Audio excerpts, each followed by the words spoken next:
Isa sa ilalim sa 6 na buwang rehabilitasyon ng EDSA Kamuning Flyover. Alamin natin ang reaksyon ng mga motorista hinggil dito. May report si Vel Custodio live. Vel? Rise and Shine, Dayan, sinimulan na ngayong araw ang biface retrofitting para sa southbound lane sa EDSA Kamuning Flyover.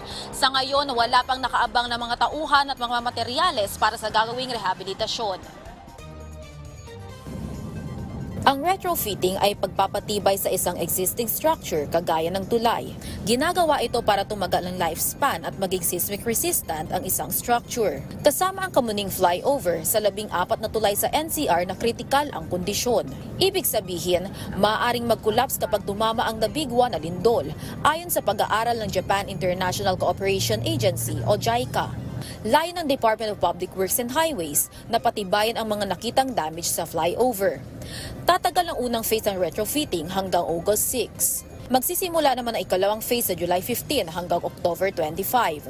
Paglilinaw ng Metro Manila Development Authority na sa May 1 pa isasara ang southbound lane para sa mga pribadong sasakyan. Makakadaan pa rin ang EDSA bus carousel sa EDSA Kamuning Flyover. Napakahirap ng biyahe dahil sa sobrang traffic. Talagang hindi natin maiiwasan na talagang na darating talaga yung ganyan na lubang, talagang sobrang na talaga. Sobrang hirap na ng pamamasada ngayon. Okay lang yun para maayos yung sa ilalim. Para walang madisgrasya. Naglabas din ng DPWH ng Public Advisory para sa mga alternatibong daan ng motorista. Maaari munang lumiko pa kanan sa Mother Ignacia Avenue o Panay Avenue, kumaliwa sa Surgeon Esguerra Avenue o Summer Avenue, kumaliwa sa Timog Avenue o Kamuning Road para makalabas sa EDSA Service Road. Maaari ding pumasok sa Eugenio Lopez Jr. o sa Scout Borromeo para sa alternatibong ruta at mag-exit sa EDSA Service Road. Tiniyak ni MMDA Acting Chairman Attorney Don Artes na magpapakalat sila ng tauhan para magmando ng traffic. Kasama nila ang MMDA, DPWH, Quezon City Government, Police, Highway Patrol Group at Barangay. Bilang paghahanda, magsasagawa ang MMDA ng clearing operations.